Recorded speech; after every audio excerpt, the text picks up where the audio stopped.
saw an article the other day reporting on some recent research on procrastination. The headline was, "Procrastination is an emotion regulation problem, not a time management problem." As an inveterate, unreformed procrastinator, I got so mad about this headline that I put off reading the article. Well, all right then, how do we support the development of goal-directed learners, a learner who moves through procrastination toward their goals? Just this one perspective on procrastination as an emotion regulation problem shows us just how complicated being goal-directed really is. Let's give our work some context today. Identify an opportunity to think about goal-directed learning. You could find a lesson you have just taught and want to redesign, or think of a concept or skill you're going to teach coming up. Or if you were examining a question like, how are classrooms designed to support goal-directed learning for instructional rounds, what behaviors would you look for among learners? How would that inform your future design? Pause here and discuss your chosen context with your colleagues. In many ways, being goal-directed is the culmination of many of the other characteristics of expert learners. In order to become, remain, and thrive as a goal-directed learner, you need to be purposeful, motivated, resourceful, knowledgeable, and strategic. If the resourceful learner is an explorer, the knowledgeable learner a navigator, and the strategic learner is the leader who is not afraid to make decisions, then the goal-directed learner combines all of these characteristics and more. She is the calm, trusted advisor, the chief of staff, standing beside the decision maker, always reminding the leader of the long-term goal. She knows herself and knows the team, what works well for herself and others. She knows the lay of the land and the resources available.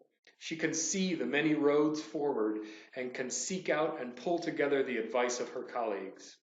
Finally, she can honestly assess progress toward the goal. Her skills can be organized into 3 categories: self-management, knowledge management, and resource management. Self-management requires a suite of executive function and emotional regulation skills to maintain focus on and productive movement toward a goal. If the learner sets the goal, she has to fully embrace the goal, stay focused, and plan out clear action and intention steps.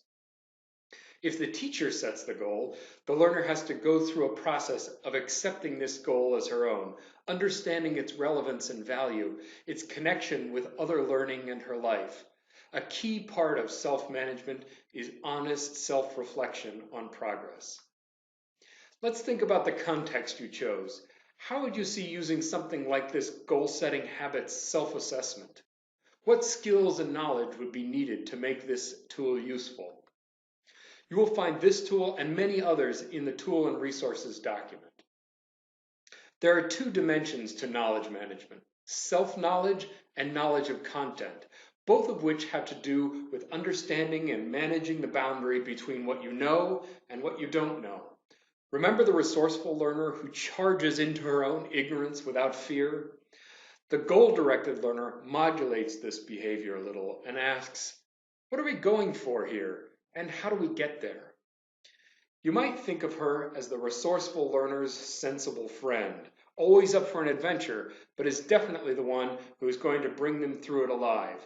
In order to be able to set and pursue goals, the goal-directed learner understands the boundary between known and unknown, understands the contours and dimensions of that dark, murky border. She knows just the right question to ask herself to take her learning in a new direction and to enlighten some new dark corner of her knowledge space. She also understands herself well enough to know how to best approach the border to minimize threats and distractions, to maintain the best hope for self-management. Knowing what she knows and doesn't know very clearly allows her to see the relevance of new learning and ground it in what she already knows. Research has shown, no surprise, that strong prior knowledge is the best predictor of new learning. KWL charts and many of the tools we discussed last time, like concept maps, are very relevant here. Really, any method of tracking prior knowledge leading to new questions. Finally, resource management is about knowing what to do when you're stuck, knowing the answer to the questions, how do I need to be equipped and who do I need by my side? Self-knowledge and experience with learning inform the management of resources.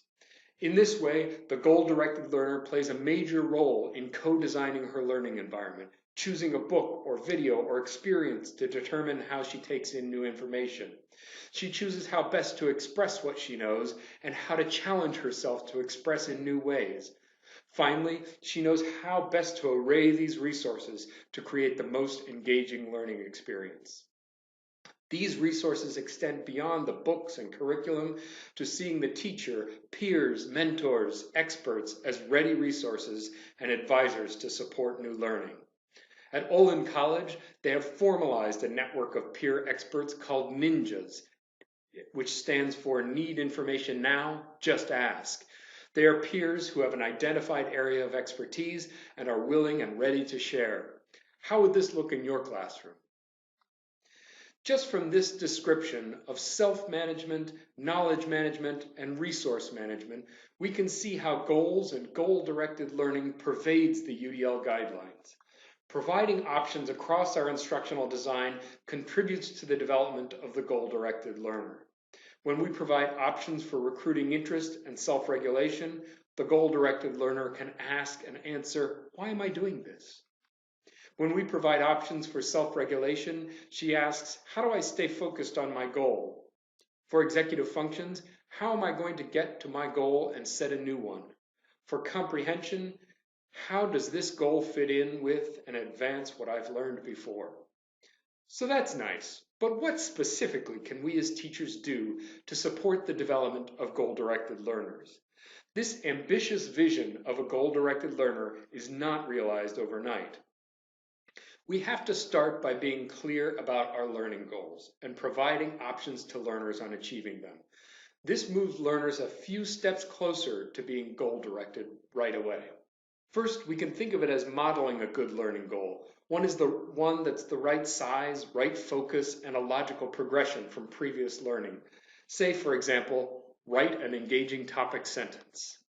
Second, by providing options, we exercise the abilities of the strategic learner, weighing and making decisions how best to proceed with a learning goal. Say, for example, voice record, write it down, or use speech-to-text software.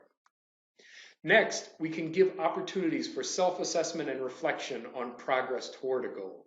This both serves as a reality check on quality work and deep learning, and begins to build a sense of agency, control, and ownership of learning.